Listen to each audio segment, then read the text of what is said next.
સરળ અને સિમ્પલ રીતથી 8 કરલીનો ચણિયો સ્ટિચિંગ અને કટિંગ કરતા શીખીશું. તો સૌ પહેલાં આપણે કરલીનું માપ કઈ રીતે શીખીશું એ પણ બતાવીશ.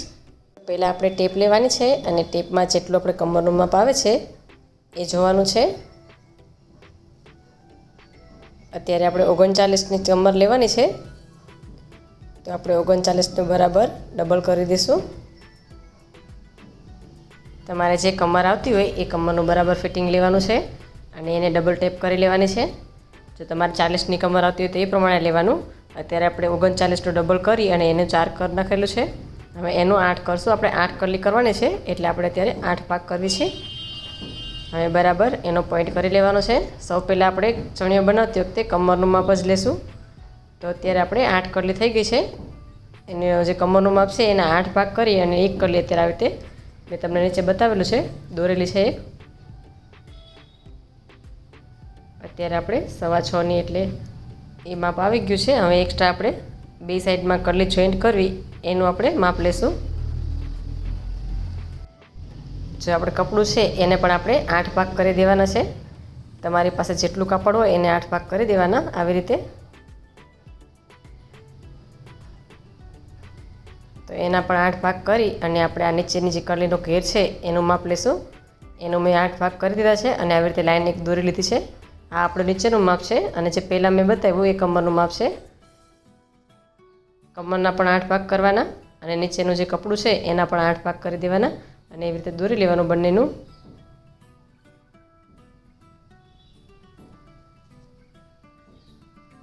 જે લાંબી લાઈન છે એ આપણે નીચેનો ઘેર છે એ કાપડનો આપણે 8 ભાગ કરેલા હતા એની છે.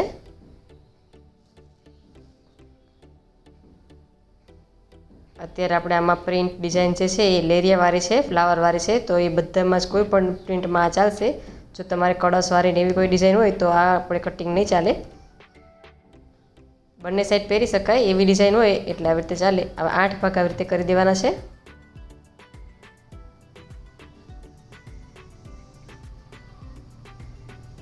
નીચેની સાઈડમાંથી આપણે 8 ભાગ કરેલા છે. હવે ઉપરની સાઈડમાં તમે જોઈ શકો છો આપણે જે કમરનું માપ લીધેલું છે, જે માપ આવેલું છે એના પછીનું મેં 1 ઇંચ આપણે સાઈડમાં તમે જુઓ છો અડધો ઇંચ મેં સિલાઈનું કાઢેલું છે. હવે જે આપણે ઉપરનું કમરનું માપ આવેલું છે એના કરતાં સાઈડમાં એટલું કાપડ વધે છે. 8 ભાગ કરી લીધા છે નીચેના ભાગમાં પણ અને ઉપરના ભાગમાં પણ. તો ઉપરના ભાગમાં આપણે આવી રીતે 8 ભાગ કરી અને જે કમરનું માપ આવેલું છે 1 કલીનું, તો આ બરાબર પોઈન્ટ કરેલો છે એટલું કાપડ આવશે. તો સાઈડનું જેટલું કાપડ વધેલું છે એ આપણે નીચેના ઘેરમાં જવા દઈશું. જે મેં પોઈન્ટ કરેલો છે એ આપણે ઉપરનું કમરનું માપ છે અને પોઈન્ટથી જે આ સાઈડનો ભાગ છે એ આપણે નીચેના કમરના માપમાં જવા દઈશું. ઘેર જે છે એ માપમાં જવા દઈશું. તો એનો પછી જે આપણે કપડું વધેલું છે એટલે ત્યાંથી લાંબી લાઈન કરી લેવાની છે અને એનો એક પોઈન્ટ કરી દેવાનો છે. તો આપણે અવળી અને સવળી કરલી મૂકીશું તો આપણું કપડું આટલું બચશે એક કરલીમાં. તો હવે આપણે જે લાંબી આ પટ્ટી છે એ આપણે નીચેનો ઘેર થઈ ગયો છે 1 કરલીનો. અને જે ઉપરનું માપ છે એ આપણે ઉપરની કરલી થઈ ગઈ છે. તો આ નીચેની જે લાંબી લાઈન છે એવી 8 ભાગ આપણે થશે અને જે ઉપરનું માપ છે કમરનું એવી 8 કરલી થશે. એ ઉપરનું માપ છે. હવે સૌ પહેલાં આપણે અસ્તર લેવાનું છે. અસ્તરમાં જે પહેલાં આપણે માપ છે લંબાઈ છે એ લંબાઈ લઈ લેવાની છે. જેટલું આપણા કસ્ટમરનું માપ હોય લંબાઈનું એ સૌ પહેલાં લંબાઈનું માપ લઈ લેવાનું. તમે ડાયરેક્ટ કપડાં જોડે પણ કટિંગ કરી શકો, પણ ઘણી વખત કપડાં જોડે કટિંગ કરો તો તમને બરાબર ફિટિંગ નથી આવતું.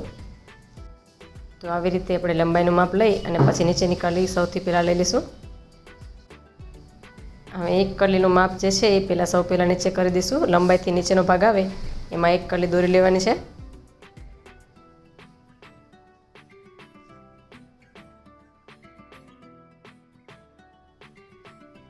અત્યારે મેં કપડાના 4 ભાગ કરી દીધા છે અસ્તરના. નીચેનું માપ લીધા પછી આપણે ઉપરનું માપ લઈશું બરાબર કમરનું. એને પણ આવી રીતે વચ્ચે વચ્ચે મૂકી દઈશું સીધું બરાબર દોરીને. નીચેથી આવી રીતે ક્રોસમાં લઈ લેવાનું છે અને આવી રીતે કટિંગ કરી લેવાની છે. નીચેનું માપ જે છે એ આપણે પહેલાં લેવાનું, પછી ઉપરનું કમરનું માપ લઈને આવી રીતે ક્રોસમાં કરલી 4 કટિંગ કરી દેવાની અને પછી બીજી બાજુ સાઈડમાં જેટલું કપડું વધે એની અવળી સાઈડ મૂકી દેવાની આવી રીતે, અને એને પણ કટિંગ કરી લેવાનું. તો આપણે 8 કરી લઈએ. આપણે અસ્તરની કટિંગ થઈ ગઈ છે.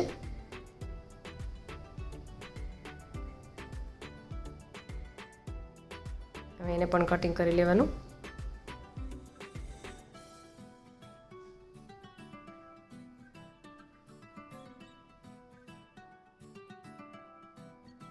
સાઈડમાં જેટલું કપડું ઓછું છે તો એ આપણે સાઈડમાંથી બીજું કપડું નીકળેલું હોય એને બાજુમાં ચડાવી દેવાનું આવી રીતે. એટલે આપણે ઓછા અસ્તર હશે તો પણ આપણે ફિટિંગમાં આવી જશે અને કલી પણ બરાબર આવી જશે. આવી રીતે થોડું કપડું ચડાવી દેવાનું અને સાઈડમાં કટિંગ કરી લેવાનું. તો આવી રીતે કટિંગ કરી લેવાનું છે. પહેલાં ક્રોસના ભાગમાં થોડું કપડું વધારે જ રાખવાનું, પછી જેલે આપણે જોઈન્ટ કરી દેવી બધા કપડાં, પછી વ્યવસ્થિત કટિંગ કરી લેવાનું. હવે બધા જ ભાગને આપણે એકદમ જોઈન્ટ કરી લેવાના છે. જો તમારે સિલાઈ કરવી હોય તો કપડાં સિલાઈ કરવાની, નહીં તો આવી રીતે સીધું કાપડ પાથરી દેવાનું પહેલાં અને એના ઉપર આવી રીતે ચોંટાડી દેવાનું. તો સાવ ઓછા કાપડમાં પણ 8 કલીનો ફૂલ ઘેરવાળો ચણિયો બની જશે.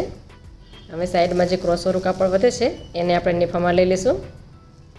આવી રીતે એક કલી સવડી અને અવળી મૂકવાથી ઘેર બહુ સરસ ફૂલ થાય છે. આવી રીતે 2 ક્રોસવાળા સાઈડથી વધે છે એ જોઈન્ટ કરી દેવાના અને નેફો કરી લેવાનું. પછી બધી જ કલીને સ્ટિચિંગ કરી લેવાનું. ઉપરની સાઈડમાં જે સાંકડો ભાગ આવે છે એ રાખવાનો અને મોટો ભાગ નીચે કરી લેવાનો. આવી રીતે જોઈન્ટ કરી દેવાનું.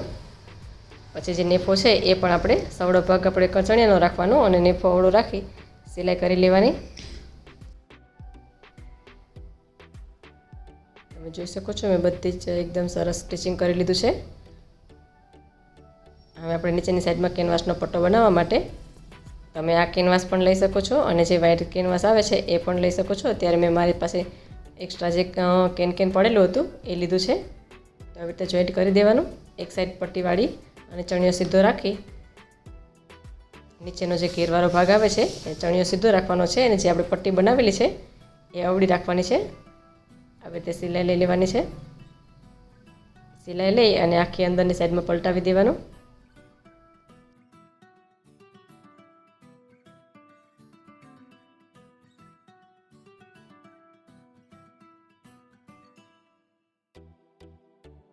તો આવી રીતે પટ્ટી મૂકી અને આખી અંદરની સાઈડમાં વાળી દેવાની છે.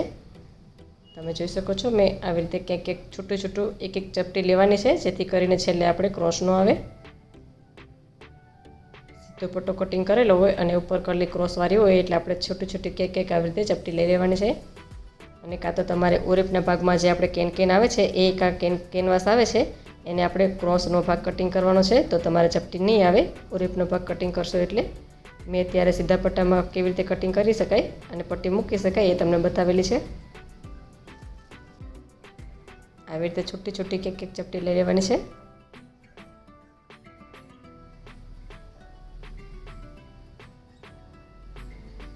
આવી રીતે અસ્તર જોઈન્ટ કરી અને સ્ટિચિંગ કરવાથી અસ્તરમાં ખોલ પણ નથી આવતી અને ફિનિશિંગ પણ બહુ સરસ આવે છે.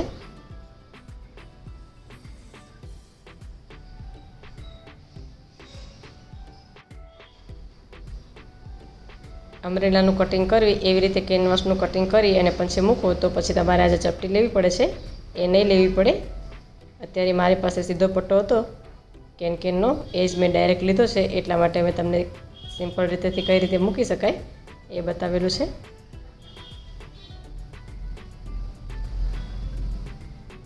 આવી રીતે બધી બાજુ છૂટું વ્યવસ્થિત એકદમ સરસ ફિટિંગ આવે એ રીતે રાખી દેવાનું અને છૂટી છૂટી ચપટી લઈ લેવાની.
તો કેનવાસ પણ આપણું કમ્પ્લીટ થઈ ગયું છે તૈયાર. નીચેનો પટ્ટો લગાવીને આ પટ્ટો લગાવવાથી એકદમ સરસ ફૂલાયેલો અને છૂટો ઘેર રહેશે.